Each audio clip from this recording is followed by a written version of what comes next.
Okay, hi everyone.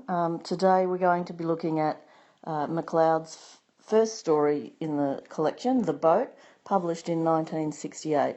It's a very good one to begin with because it contains most of the most common themes that recur throughout the text.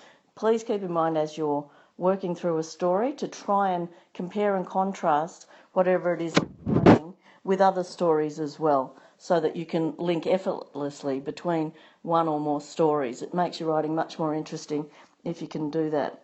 Okay, so the story begins with the now mature man looking back, but recalling nightmares that he's had that all stem from his fears as a younger man when he was helping his father with fishing on the boat, his fears of sleeping through and not waking up in time to go down to work and letting his father down. He keeps having these nightmares and he wakes up even though, of course, he realises that that's not his job anymore. He doesn't have to do that.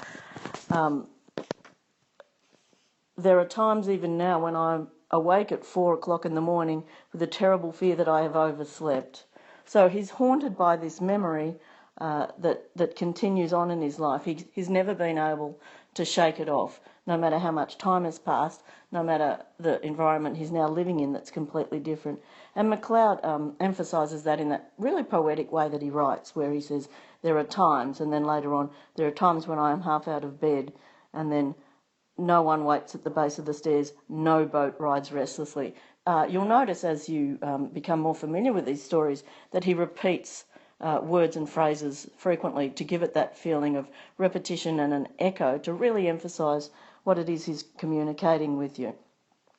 In that second paragraph on page 1, he says, at such times only the grey corpses on the overflowing ashtray, etc. It's very visual the way he describes his ashtray, and as you find as you go into the story, his father was a very, very enthusiastic smoker as well, and this is a habit that the narrator has picked up from his father that has continued on. Not a good habit, obviously, but something that he has inherited from his father.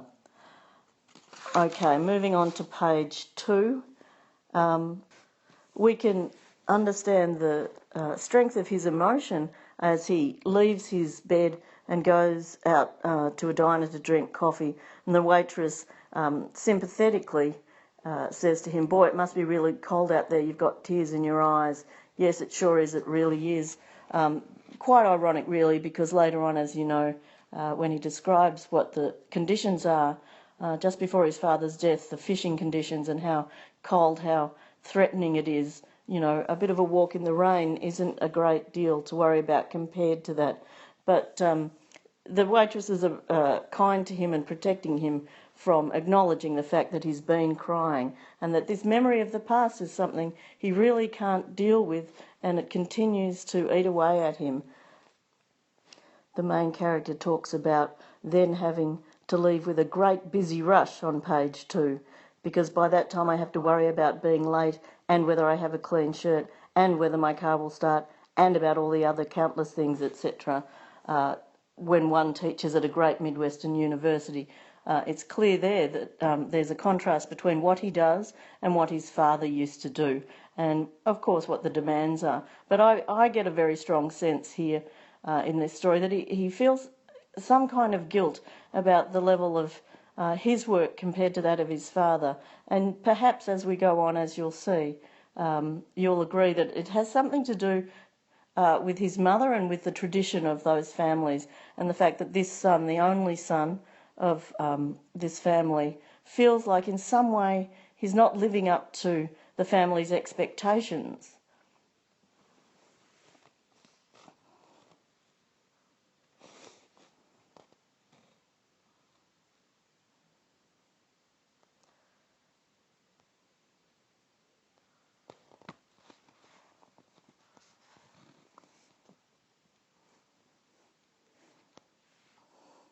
You'll notice as you read MacLeod's stories that his descriptions are very physical, but then the people he's talking about live very physical lives embedded in experience that is very challenging. There's The weather is very cold and very threatening. They live basic, hard-working lives. On the bottom of page 2 we have, I first became conscious of the boat in the same way and at almost the same time as I became aware of the people it supported. The story is called The Boat, and that's how it's referred to as we go on. The boat itself is almost like a character in this story.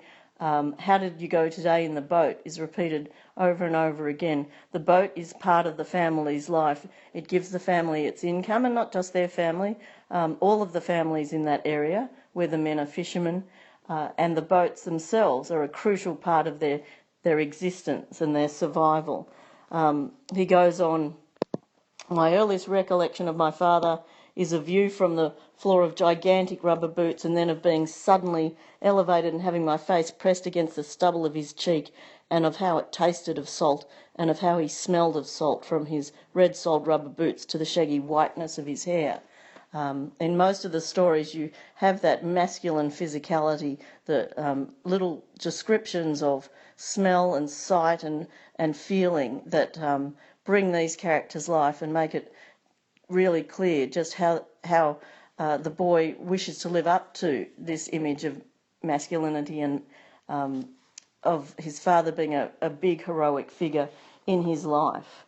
But here in this one, even though the memory is from a small boy, the father has shaggy whiteness in his hair. And so right from the beginning, we're aware that perhaps this is a man who is not the same age as the mother, is older, and therefore you've always got the concern that the job might become too challenging. He might not be able to support his family in the way that he needs to, because this is the kind of job, just like working in the mines, that there is no world for young men, and will make it very difficult as he gets older and older. On the top of page 3, the narrator refers to his first experience going to the boat, and he recalls, I rowed the half mile from our house to the wharf on his shoulders, and I remember the sound of his rubber boots galumphing along the gravel beach, the tune of the indecent little song he used to sing, and the odour of the salt. Galumphing, such a great word. If you've ever worn rubber boots, you'll know the sound they make, the kind of hollow, echoing, uncomfortable, clumsy sound that they make. And his father singing an indecent little song. Later on we hear of other songs that he sang, but again he's initiating his boy into this world of men, this world of fishermen, that the boy wouldn't even understand, but his father is excited and generous in sharing this with him, and it's clear that he's wanting to give his boy an experience he'll never forget.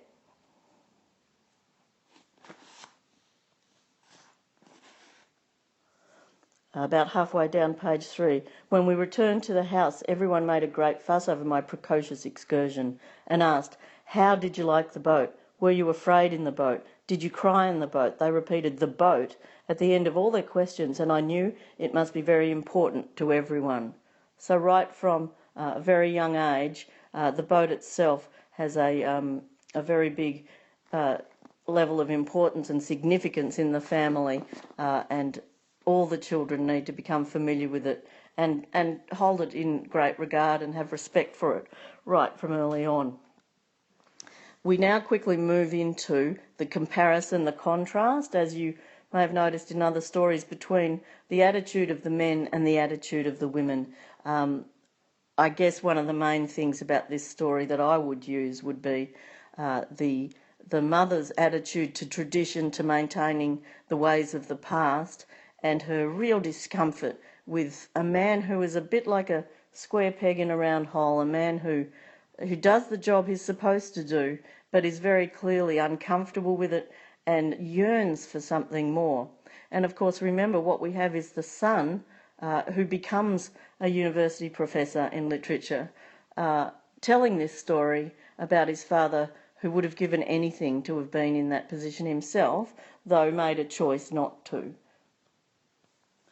Make sure you're aware that the boat was named after the mother's maiden name. It says on page 4, just down from the top, and the boat was called after her as another link in the chain of tradition. All of the boats were named after women at that time. Moving on to page 5, about halfway down, we've just had the descriptions of the house and its different rooms. I'm sure it paints a picture in your mind of what it was like, but you don't have to memorise all of those minute bits of detail. But please pay close attention to halfway down when we begin. The kitchen was shared by all of us and was a buffer zone between the immaculate order of 10 other rooms and the disruptive chaos of the single room that was my father's. All right, we're starting to be drawn into the contrast between the mother and the father. The father's job is clear. He goes out on the boat fishing and bringing back food to be sold and for the family, and the mother takes care of the house and the family. My mother ran her house as her brothers ran their boats. Everything was clean and spotless and in order. She was tall and dark and powerfully energetic. He goes on and talks about how she was the mother of 7 children and everything that she did to support them.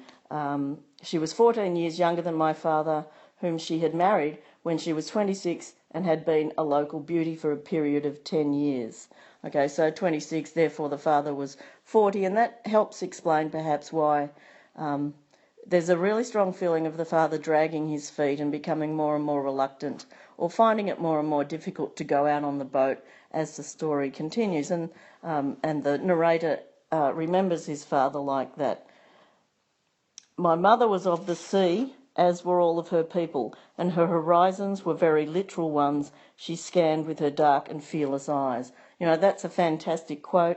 It's also the kind of quote that could easily become a question, which then asks you to discuss the importance of the past or of tradition or of the old ways in a family's life, or in influencing an individual's goals for the future. In contrast to the kitchen, we have the first description of his father's room. It was a room of disorder and disarray. It was as if the wind, which so often clamoured about the house, succeeded in entering this single room, and after whipping it into turmoil, stole quietly away to renew its knowing laughter from without. And then he goes on to describe the father's bedroom, the clothes on the chair, the cigarette burns all over, the overflowing ashtray, the brown larvae of tobacco shreds and the grey flecks of ash cover both the table and the floor beneath it. It's a room that is battered and bruised, but it is a room where his father has his own space and time and does what he most loves. I think importantly too, it's also the room where the children go to talk to him. And as you go on, you'll see all the children end up heading in the same direction as the father. They learn to love books, and they learn to get the idea that there's something out there in the world for them in the future, outside the kitchen, outside the house, and outside the boat. The narrator recalls the number of magazines that also were around the room. Magazines and books, this is page 7, covered the bureau and competed with the clothes for domination of the chair. They further overburdened the heroic little table and lay on top of the radio. They filled a baffling and unknowable cave beneath the bed, and in the corner by the bureau they spilled from the walls and grew up from the floor. The magazines they have are fairly simple, basic ones that many families would have had, but he's making a point of it because it's clear that not everyone in their area had these. Their father was a voracious reader. He was a man who would read whatever there was and then look for more. As we move through the story, he makes it clear that as his sisters grew up, moved away, one of the things they continued to do was to send books back to their father as gifts, books that he read and completed with enthusiasm. Towards the bottom of page 7, at first he sent for the books himself, although my mother resented the expense, but in later years they came more and more from my sisters who had moved to the cities. Especially at first they were weird and varied, Mickey Spillane, etc. Moving on towards the bottom of page 8, My mother despised the room and all it stood for, and she had stopped sleeping in it after I was born. She despised disorder in rooms and in houses, and in ours and in lives, and she had not read a book since high school. There she had read Ivanhoe and considered it a colossal waste of time. Still the room remained like a rock of opposition in the sparkling waters of a crisp, deep harbour. The narrator goes on to describe his sisters on the top of page 9. The daughters of the room and of the house were very beautiful. They were tall and willowy like my mother, and had her fine facial features set off by reddish, copper-coloured hair that had apparently once been my father's before it turned to white. So he as long as he's been alive, he can't remember his father and his natural hair colour. It again emphasises the father's age. He also says all of them were very clever in school and helped my mother a great deal about the house. And he goes on to describe the almost inevitable progress in the house towards the father's room and finding access into this world outside their own houses. By about 9th or 10th grade, my sisters one by one discovered my father's bedroom, and then the change would begin. Okay, that's the great quote. Each would go into the room one morning when he was out. She would go with the ideal hope of imposing order, etc. And later she would be found spellbound by the volume in her hand. And then he describes his mother's reaction, one description that you'll not forget. And once I saw her slap my younger sister so hard that the print of her hand was scarletly emblazoned upon her daughter's cheek, while the broken-spined paperback fluttered uselessly to the floor. Where does the mother's antagonism come from? Well, you have to remember the level of difficulty that they lived in, the importance of the man getting up every morning and going and doing this job, and the worry that the mother would have all the time that if he didn't do it, that they would have nothing. And she was relying on him continuing on this traditional lifestyle. She certainly didn't want her children forming opinions similar to those of her husband's that she couldn't understand. And she would say, and this is on page 10, at times, though she was not overly religious, she would bring in God to bolster her argument, saying, in the next world God will see to those who waste their lives reading useless books when they should be about their work. Or, I would like to know how books help anyone live a life. You know, she was tremendously frustrated and concerned and did not want this kind of behaviour to continue. But it was a losing battle, as you can see. And I'm hoping you get the feel from the narrator that this was a family where perhaps there were two sides, but on one side was the mother and on another side, with a different idea, with different attitudes, was everyone else.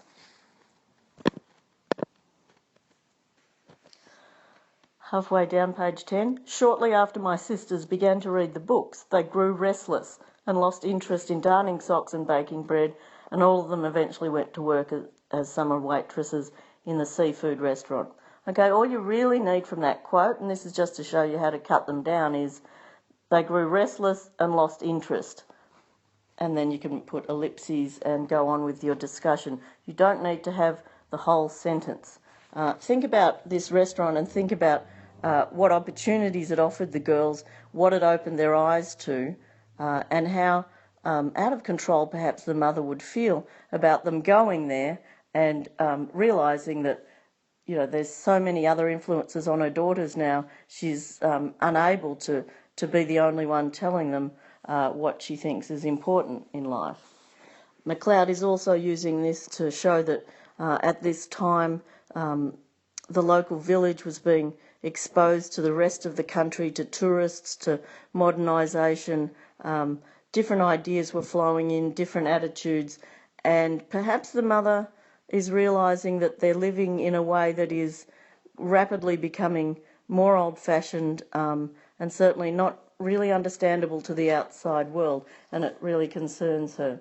On the top of 11, she was angry that my sisters should even conceive of working in such a place, and more angry when my father made no move to prevent it. and she was worried about herself and about her family and about her life. You know, that's the important part of that quote. Worried about herself and about her family and about her life. I don't know what's the matter with my girls. It seems none of them are interested in any of the right things. I mean, there's a real feel throughout this whole story of sadness at the mother really not understanding what it was that the rest of her family was so passionately interested in and so inspired by. McLeod makes it clear that it's the modern world that is starting to intrude on the family's life, and it's giving the girls ideas about what they could possibly do that would be different from the choices that their mother has made. And the mother finds this very threatening.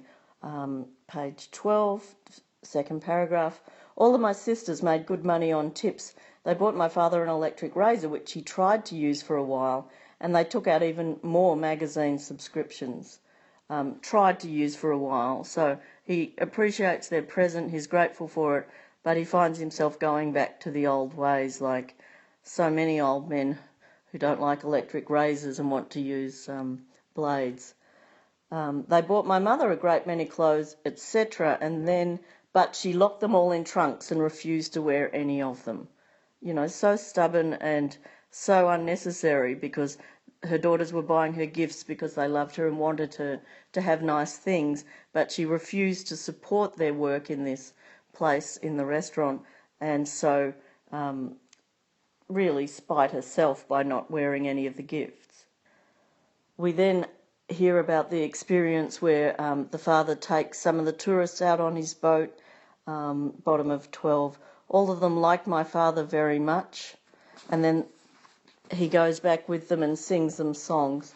It's quite a long series of paragraphs there, but then they write, page 14, they wrote to him, to our Ernest Hemingway, and the hour was underlined. If you look up, Google some pictures of Ernest Hemingway, I think you'll see white hair, white beard, polo necks, tough, rugged-looking man who is an American hero in many ways as an author, and you might get a feel for the kind of look that the narrator's father had when all of this was happening.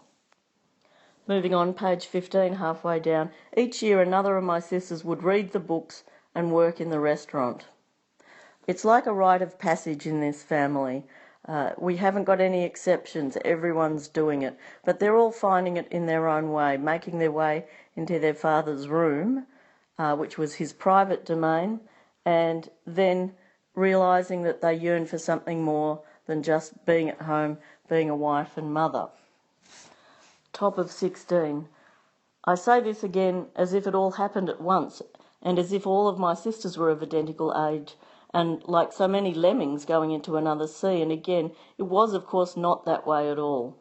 Yet go they did, to Boston, to Montreal, to New York, and with the young men that they met during the summers and later married in those faraway cities. But I really like the description of what the mother felt. One by one they went.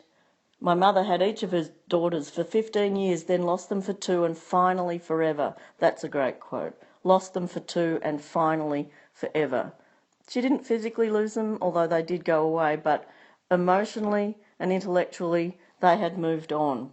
And then McLeod says, none married a fisherman.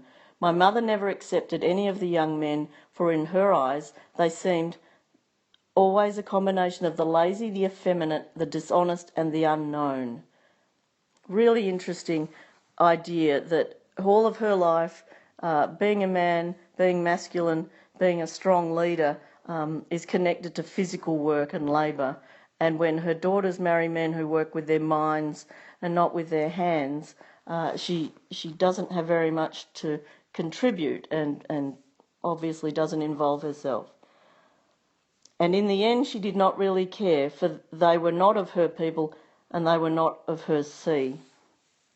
You might like to consider the idea of when a family does exist with this level of change and difference, is it possible for one generation to accept the next and not just worry about the past, the things that are lost, the things that will never be continued on. Is it possible for people to see the good in the new opportunities?